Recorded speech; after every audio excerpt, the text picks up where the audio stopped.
Coach, why did coming to Oregon make sense for you? What was this transition like? What was the interview process like? What was kind of explain that journey for yourself? I think the interview process was kind of interesting.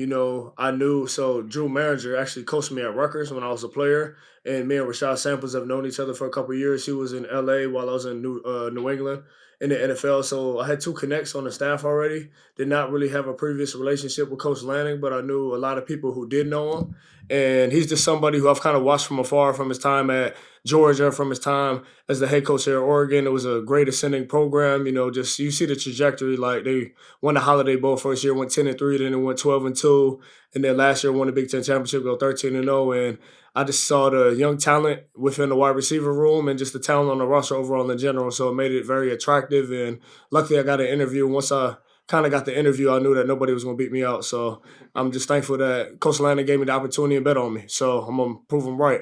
Right here on the left, James.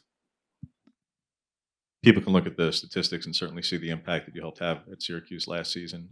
Though adding Kyle McCord certainly helps in a big way in that.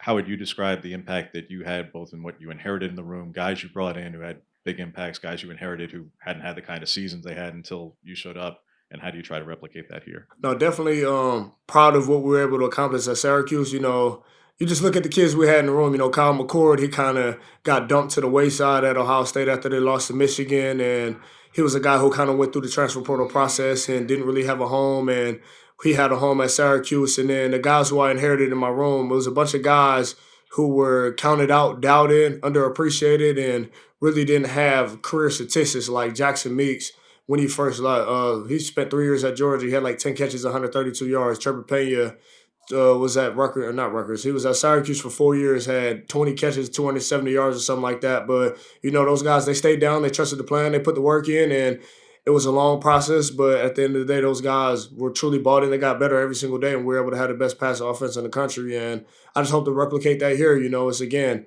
kind of similar situation where, Evan Stewart returns, he has some production. Gary Bryant, he's played in his career before. Corey Moore, true freshman. J-Lo played a little bit last year, but it's a bunch of guys who might not have all the accolades and the stats and the All Big Ten honors and things like that. But at the end of the day, these are talented players and they're willing to put the work in. So we're just focused on getting better every single day. So I hope to kind of replicate that same thing here at Oregon. Here on the right, Zach. Other coaches have said that once they got to Oregon and started, excuse me, recruiting with that O on their chest, they felt a little bit different. If you kind of had that experience, Uh, yeah, a little bit. I mean, it does hit a little different when you got the Oregon behind you, but no, nonetheless, the same mindset mentality that I've had everywhere I've been, whether it's been at Syracuse, whether it's been the New England Patriots, whether it's been at the University of Richmond when I was a corners coach.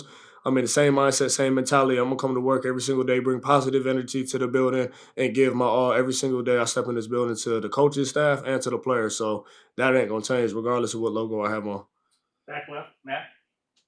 Kind of touched on the Corey more briefly there. Just did you recruit him previously? Did you have a relationship or not? And then I guess just what's kind of stood out about him since you've been able to practice 6 times now? Great question. I did not have a previous relationship with him, but what sticks out to me is he's a young ascending player who's very, very talented and he wants to be great. So the want to and desire for him to be a good player is there. So now he's a young player, he just has to get reps. So he has to adjust the speed of the game. High school, he steps on the field every time. He's better than every single buddy here. And college football it might be the same way. But at the end of the day, now he just has to adjust the speed of the game, get on the same pages with all the quarterbacks, and just continue to get reps. The only way you get better at playing football is by playing football. So he's just doing that right now. He's out there. He's available. He's doing everything he can to make sure he's a good football player. James on the left. Mentioned Evan before. What does he have to do? He's probably the most significant returning offensive player from a skill positions standpoint. Do you look at him as either a X or a Z? Versatility helps, but having a spot certainly helps as well. And what does he have to do to become that 1,000+ yard receiver for this I team? look at him as a offensive weapon. I mean, he's been kind of playing ever since he was a freshman at Texas A&M. So he has a lot of production in his career. And now for him to become a 1,000-yard receiver, it's just to build on the consistency and him being able to stay healthy. That's really it. So we just have to become more consistent on the down in and down out basis. We're just doing our job, knowing what to do, knowing how to do it, and out competing our component. But him, he's very, very talented. He has a lot of ability. And for him to become a 1,000-yard receiver, I just think it's just the overall consistency. And, it's been a pleasure to coach him. He's in my office every morning at 6 in the morning. We're watching a lot of tape, making sure he's good on all of his assignments, his route detail, and all that. So it's been a pleasure to work with him. I'm excited to see where his work takes him. Two more, Eric. Then, Zach. Ross, I'm not sure you've spent a whole lot of time on the West Coast. I'm just curious on kind of what it's like being out here and kind of maybe if there's any culture shock, kind of what stands out. I know you've only been here, you probably nose down on football, but just kind of what your first impressions have been. No, I like the West Coast. I mean, shoot, I think the biggest culture shock is I have a 1.5-year-old son, and he's adjusting to the Pacific time zone. So that's kind of been the biggest culture shock. He's waking up at 2 o'clock in the morning, 3 o'clock in the morning, and I have to get up with him. My wife has to get up with him. So I'll just say that's the biggest adjustment so far. But no, I like the West Coast. I mean, I've never lived the furthest west I've ever lived in my entire life was Michigan, and that's the Midwest.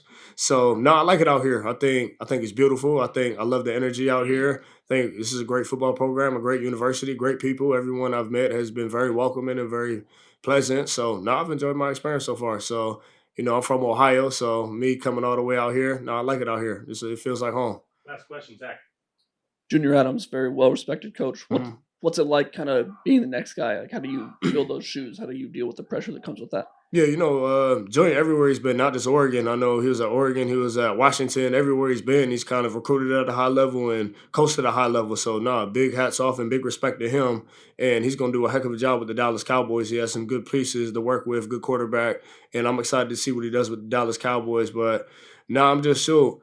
Junior Adams is Junior Adams. Ross Douglas is Ross Douglas. So I'm just ready to just kind of make my own stamp and show what I have. I have big shoes to fill. So I just want to take it, put my spin on it, and run with it. And hopefully hopefully that translates to a lot of success within the wide receiver room.